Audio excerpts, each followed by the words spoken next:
Hello everyone, I welcome you in this video. आज हम लोग देखेंगे long question answer chapter 8 properties of water.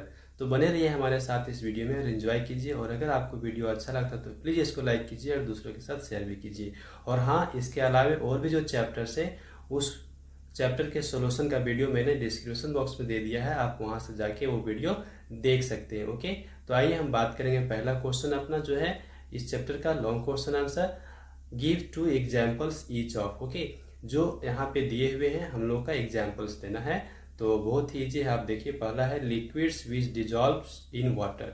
वैसे लिक्विड्स के एग्जाम्पल हमको देने हैं जो वाटर में डिजॉल्व करते हैं। ओके, तो क्या एग्जाम्पल होगा अपना, गौर कीजिए। यहाँ पर हम देखेंगे lemon juice and honey. Okay, आप लिख सकते हैं लेमन जूस एंड हनी। क्या इसके अलावा और भी लिक्विड्स हैं जो वाटर में डिजॉल्व करते हैं? जी हाँ, आप लिख सकते हैं मिल्क। ओके, आप देखिए ये मिल्क लिखिएगा तो ये भी वाटर में डिजॉल्व कर जाता है।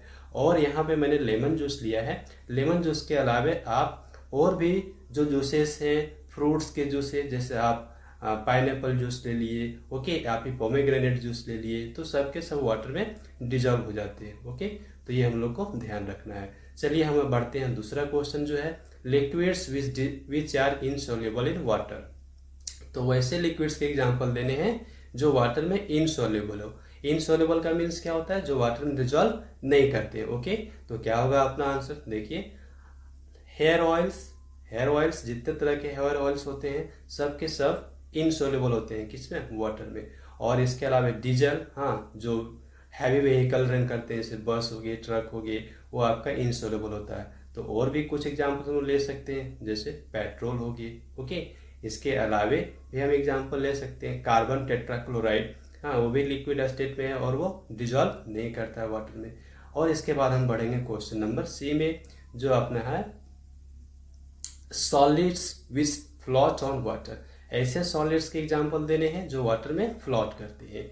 तो इसका आंसर क्या होगा, देखिए मैंने लिखा है आपके लिए कॉर्क एंड थर्मोकोल। तो और आप कुछ दूसरा भी एग्जाम्पल ले सकते हैं कॉर्क और थर्मोकोल के अलावे, जो कि फ्लोट कर रहा हो वाटर में। जैसे आप ले सकते हैं वुड। हाँ, ये जो वुड पीस है ये भी वाटर के सरफेस पे फ्लोट करता है। ओके, चलिए हम बढ़ते हैं क्वेश्चन नंबर डी। इंटरेस्टिंग है, solids which sink in water. वैसे सॉलिड्स जो वाटर में सिंक करते हैं, तो इसके लिए बहुत सारे एग्जांपल्स हैं। हाँ, इसमें हम बहुत सारे एग्जांपल को दे सकते हैं। जैसे कॉइन हो गए, हाँ, आयरन नेल्स हो गए। इसके अलावा आप भी दे सकते हैं स्टोन पीसेस, सैंड। सैंड दे सकते हैं। सैंड पार्टिकल्स भी जो है वो वाटर में हमारे क्या होता है ना, नीचे सिंक कर जाते हैं, डूब जाते हैं, बॉटम में चले जाते हैं। ओके, तो यहाँ पर हम लोगों ने फर्स्ट क्वेश्चन कर लिया।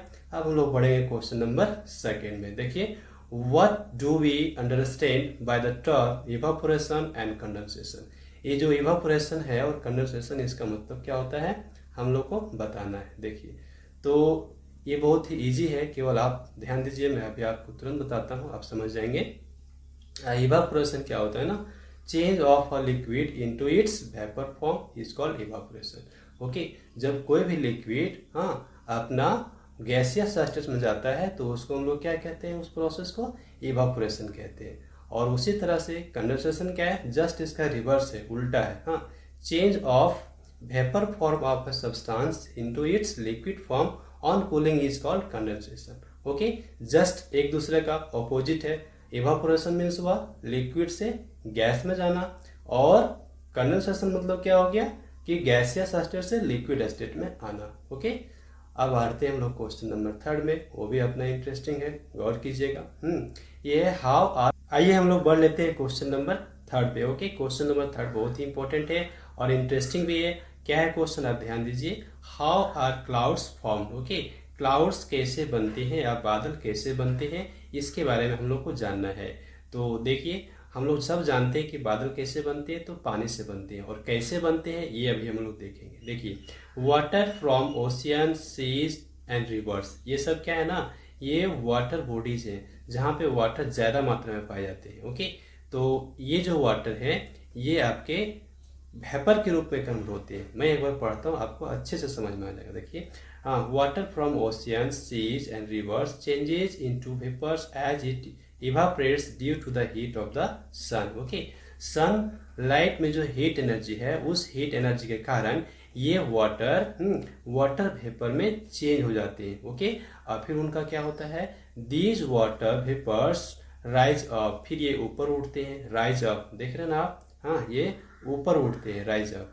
अब उसके बाद क्या हो रहा है, as this go very high they get cooled and condense to form tiny droplets of liquid water. चूंकि ये बहुत ऊपर जाते हैं तो वहां पे ये कूल डाउन होते हैं। कूल डाउन होने के बाद ये कंडेंस हो जाते हैं। कंडेंस देखिए, कंडेंस, हाँ कंडेंस होने से क्या हो रहा ना, ये लिक्विड वाटर में आ जाते हैं। Okay, tiny droplets of liquid water, in this way clouds are form. तो बहुत ही इंटरेस्टिंग था। ओके, क्लाउड्स कैसे बनते हैं हम लोगों ने समझ लिया है, वाटर से बन रहे होते हैं। ओके, और ये तो फिर वाटर जो बन गए क्लाउड, फिर वो नीचे आएंगे बारिश के रूप में, फिर वो इवापोरेट होकर के और ये अपना चक्कर चलता रहेगा। इसको हम लोग क्या कहते हैं, वाटर साइकिल कहते हैं, हम लोग सब जान रहे हैं। ओके, चलिए हम लोग बढ़ते हैं क्वेश्चन नंबर 4 में। How does rain water get impure. देखिए, रेन वाटर अपना इम्प्योर कैसे हो जाता है। जब बारिश होती है तो बारिश की पानी जो नलियों में बहते हैं, हम लोग देखते हैं ना, बहुत गंदा दिखता है। इसे क्यों दिखता है, उसमें क्या हो जाता है भाई, उतना गंदा तो पानी नहीं होता है। देखिए इसका रीजन है, पहले तो हम लोग ये जान लें कि rain drops when just formed are purest form of water. ये मार्केबल पॉइंट है। ओके, वाटर का प्योरेस्ट फॉर्म क्या है, जब रेन ड्रॉप्स बनता है बादल से, उस समय वो जो रेन ड्रॉप्स है ना, वो प्योरेस्ट फॉर्म है वाटर के। फिर ये इतने डर्टी कैसे हो जाते हैं, तो इसका रीजन है they become impure because they dissolve many harmful gases present in air. Okay, बहुत सारे हार्मफुल गैसेस प्रेजेंट है एयर में, वो उसमें घुल जाते हैं। एंड आल्सो गेट डस्ट, और उसमें डस्ट पार्टिकल भी मिक्स हो जाते हैं। And a smoke mix up with them. देखिए कितने सारे चीज उसमें मिक्स हो जाते हैं, तो इसके कारण वो इम्प्योर हो जा रहा है। फिर से एक बार मार्क कर लीजिए आप, dust particle, okay, smoke particle, okay, और क्या है, हार्मफुल गैसेस। जितने भी हार्मफुल गैसेस हैं वो सब के सब वाटर के साथ, रेन ड्रॉप्स के साथ, रेन वाटर के साथ मिक्स हो जाते हैं, इसलिए ये अपना इम्प्योर हो जाता है। ओके, तो हम लोग समझ गए, ये भी इंपॉर्टेंट क्वेश्चन ही था। अब बढ़ते हैं हम लोग क्वेश्चन नंबर 5, जो कि मोस्ट इंपॉर्टेंट आप इसको कह सकते हैं। जब भी परीक्षाएं होती है तो ये जरूर अदा करता है।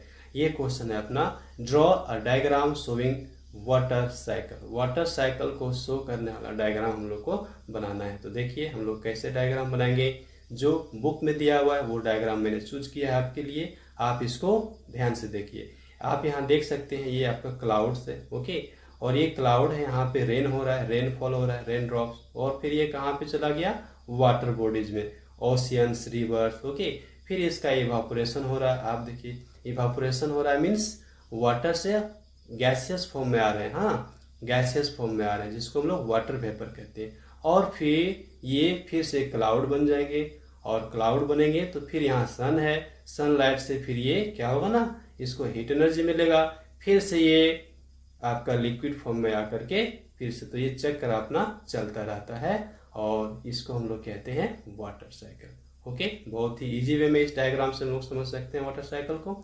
तो इस तरह से हम लोगों ने यहाँ पे चैप्टर 8 के लॉन्ग क्वेश्चन आंसर को कंप्लीट कर लिया है। So I hope this video will helpful for you. So please like this video and share with others and do some comment। और हाँ, अगर मेरे चैनल पर पहली बार है तो प्लीज़ मेरे चैनल को सब्सक्राइब भी कीजिए और बेल आइकन को भी दबाइए, ताकि आगे आने वाले वीडियोज़ की जानकारी आपको मिलती रहे। Thanks for watching, have a glorious day ahead.